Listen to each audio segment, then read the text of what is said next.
तो लोग कही कि एकदम ट्रेन में के 7वां नंबर मर चल ले बा। हाँ आ यही चुनरिया के रहो। हाँ जी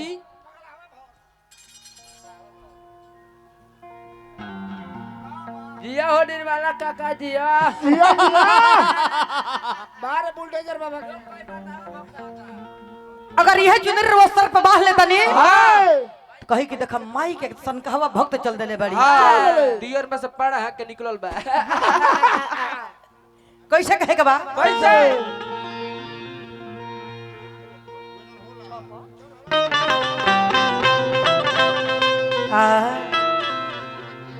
तब रहे बरसवा माई हो पहिले गहवना रहे बरसवा माई हो पहिले गहवना कहू ना भइले माई कहू ना भइले माई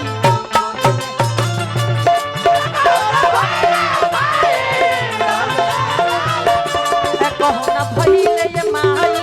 गोदी में लहलना चुनरिया ले ले हा चुनरिया ले ले हा चुनरिया ले ले चुनरिया ले ले हा चुनरिया ले ले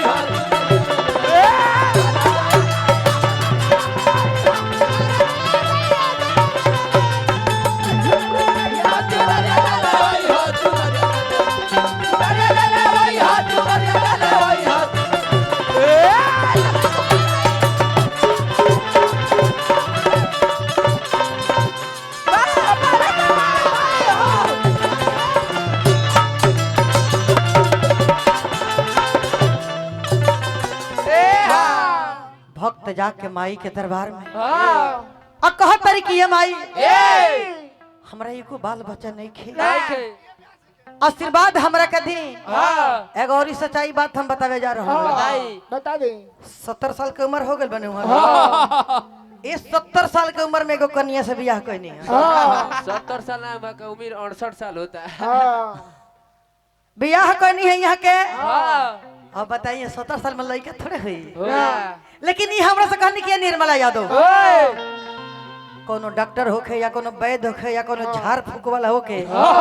तो हमरा के बताई तू हाँ तो आप लोग सुनले हो हम लोग बड़ा फेसबुक पर हल्ला भई रहला तेगलवा बाबा बड़े जिला गोपालगंज में वहाँ के लगे यहाँ के आज हम दूसर की नौकी मलकनी बानी वहाँ के बुला के ले गई कहने की प्रोग्राम के बहाने चलो तो केहू जनबो ना करी बुला के ले गई ले गई रात भर सुकती भाई 3 बजे भोर में भभूत बना के दहले सावर दिया सावर भाती मर दिया मर झाड़ के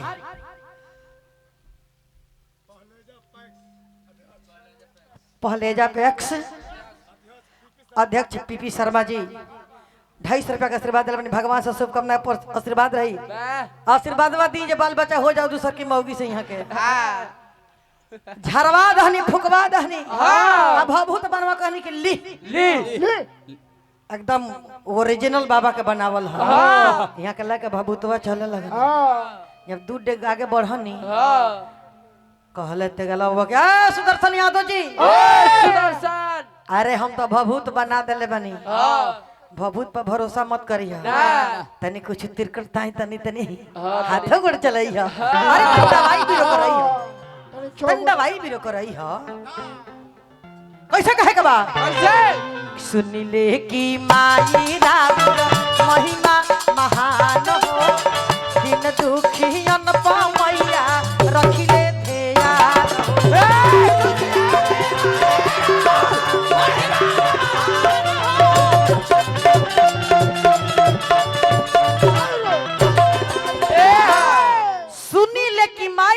महिमा महान हो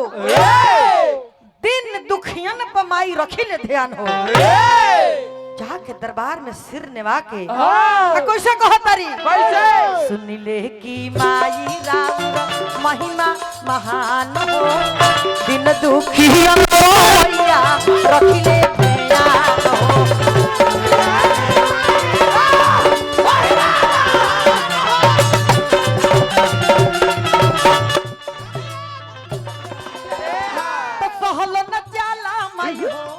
गाँव घर के तनवा कहलो न जाला माई हो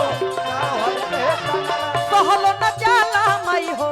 गाँव भर के तनवा कहू न भइले ये माई कहू न भइले ये माई गोदी में लालनवा कहू न भइले ये माई गोदी में लालनवा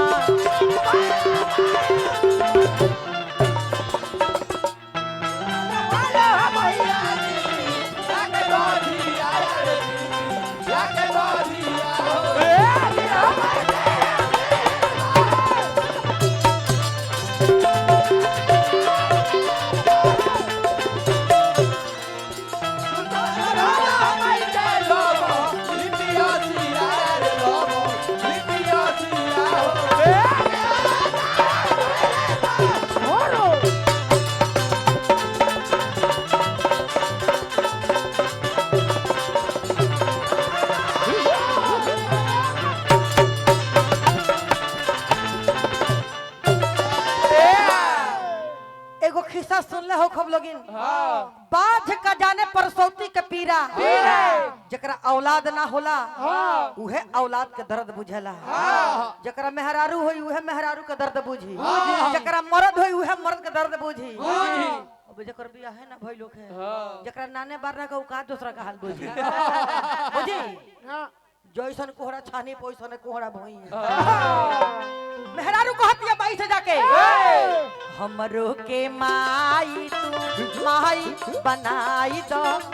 ना तो बझिनिया के नहिया उड़ाई दो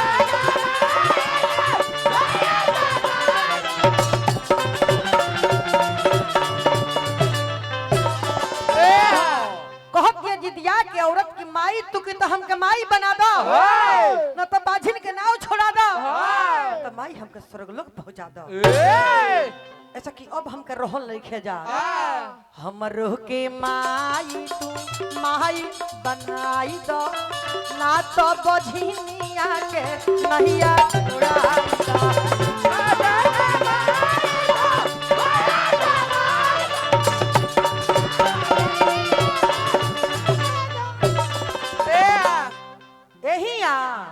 यही दू चार गो भिड़ल बड़े सके निर्मला यादव का कार्यक्रम ना होके दे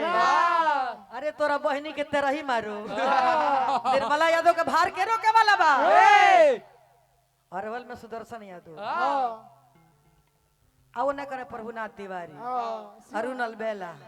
बाकी सब सारवा सुखलंडिये बड़े सब लायक नहीं खस जब तुम ना बड़े सब सारा भड़ुए बड़ा सब सारवा तो लिखल विवेक सिंह हो माई के पहचरवा कवि निर्मला यादव माई के पहचरवा कहू न भइले ये माई कहू न भइले ये माई में लालनवा